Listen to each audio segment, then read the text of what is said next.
Apa ya tujuannya PDI Perjuangan itu? Tujuannya apa kira-kira? Sakit hati sudahlah, move on. Coba lihat itu. Di Jawa Barat, Ganjar sama Komeng saja menang Komeng. Ayo demo, Komeng menghina Ganjar Mahfud dan PDIP. Ayo Ganjar, perintahkan PDIP dan simpatisannya ajukan hak angket. Tidak masuk akal suara pribadi bisa kalahkan suara partai.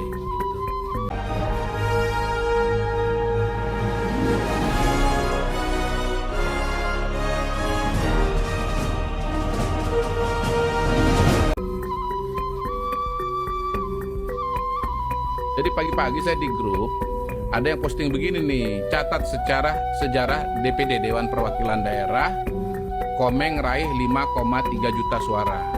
Kalau mau ditampilkan di beritanya nanti boleh. Di Jawa Barat ya, dia kan salah satu calon anggota DPD.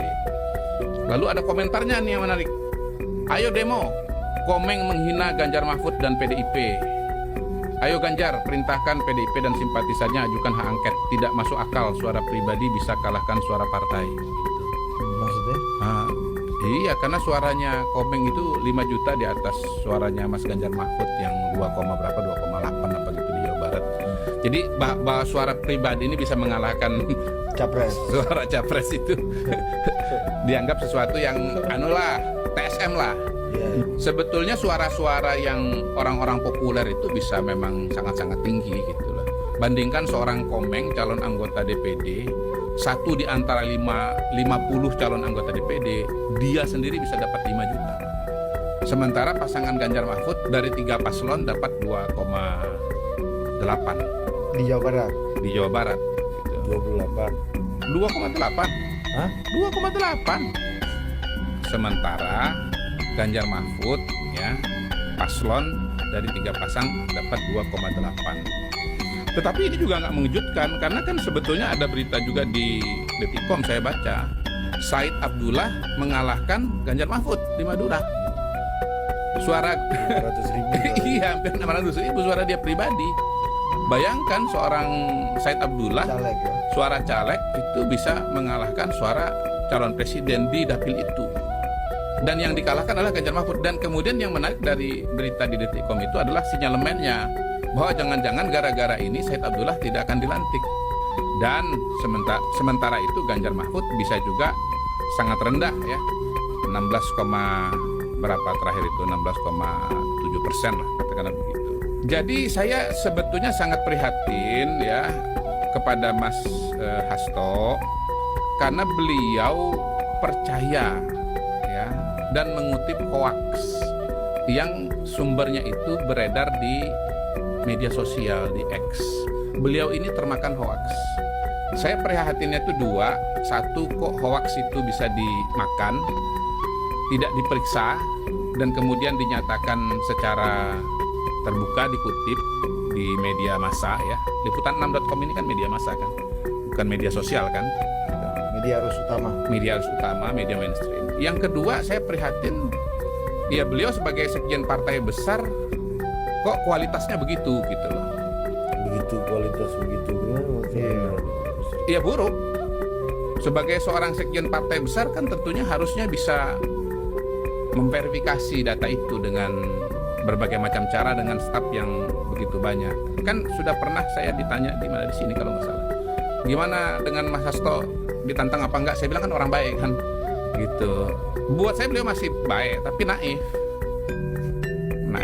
Saya dengan sangat yakin, bukan sangat yakin, saya sudah pernah menyatakan sebetulnya di media massa bahwa itu adalah hoax. Di berbagai kesempatan di media juga saya sampaikan bahwa itu udah hoax. Masa informasi yang beredar begitu luas tidak sampai di Mas Hasto? Kan ada dua cara nih untuk memverifikasi data itu. Pertama dicek sendiri, yang kedua dari jawaban saya di media massa kan begitu.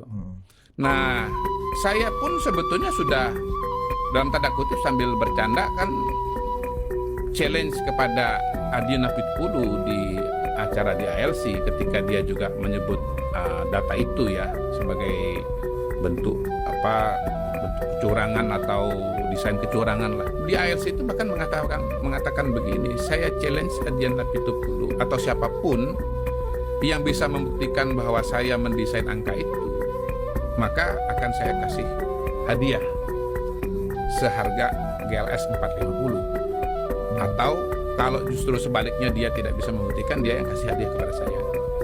Kan apa yang terjadi dengan Adiana Pitupulu? Begini beliau, nggak bisa menjawab challenge-nya saya. Gitu. Nah, saya bisa dengan sangat yakin menjawab itu karena apa? Karena memang realitanya nggak seperti itu. Ini levelnya ini di atas challenge siapa yang akan memenangkan pemilu. Di atas itu, karena di situ masih ada ruang untuk kalah kan, ruang untuk kalah. Memang saya berani men-challenge bahwa Prabowo akan menang karena saya lihat tren hasil survei. Tapi kan bisa aja tren itu menurun. Tetapi kalau urusan tanggal 5 Januari itu, pernyataan saya di DPD Partai Golkar itu adalah fakta yang sudah terjadi. Jadi nggak ada ruang kemungkinan saya salah di sana. Gitu. Bila perlu kalau mau challenge harga Boeing 737, ayo juga.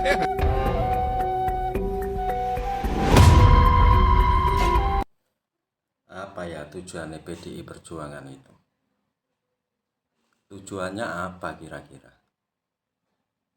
Sakit hati sudahlah, move on. Coba lihat itu. Di Jawa Barat, Ganjar sama Komeng saja menang Komeng. Itu baru di Jawa Barat. Nah, jadi memang harusnya mulai sadarlah PDI itu. Ngapain lagi ke PT UN? Ngapain lagi MPR suruh gagalkan lagi? Ya, kok rasa-rasanya sampean itu kan sudah tokoh-tokoh politik ya dari zaman Orde Baru waktu dilengsarkan. Saya hormati itu. Kakek saya Dewan Penasihat PDI Perjuangan. Tanya itu Pak Wardoyo yang dari PDI Perjuangan Sukarjo. Tahu itu namanya Letnan Sinah ya. Letkol Sinah, Letnan Kolonel Sinah, Sastro Darsono, Wong Tumpeng. Wardoyo tahu itu. Ya. Mantan Bupati Sukarjo, Jawa Tengah tahu itu, kenal itu. Mbah Sinah itu siapa? Itu kakekku. Waktu PDI itu masih belum moncong putih, itu sudah ikut berjuang. Nek lihat PDI yang seperti ini saat ini nangis. Ya, nyerangnya Jokowi salah, curang dan lain-lain. Eling lah, eling ya. Kami tahu PDI Perjuangan di Brengosan Solo itu dulu kayak mana, tahu kami. Jadi nggak usah lagi ya, nggak usah lagi aneh-aneh. Move on ya. Lihat itu, kita berjuang lagi ya. Hatiku PDI Perjuangan, tapi caramu kayak gitu itu mohon maaf lah ya. Saya nyoblosnya PDI Perjuangan, aku ikut coblos itu Pak Supiantan PDI Perjuangan, aku coblos, tapi presidennya aku nyoblos Prabowo itu yang kucoblos itu saya Gibrane yang kucoblos, gambarnya Gibran yang tak coblos ya. Dia itu calon 2029 nanti, calon R1 2029. Mau nggak mau Gibran itu nanti. Wong Solo, aku wong Solo juga ya. Jadi move on lah, move on. Nggak usah diributkan meneh ya. Makanya kalau kemarin itu kalian ikuti apa kemauan Mbak Puan itu kan pengen si Gibran jadi wapres. Oke, sun.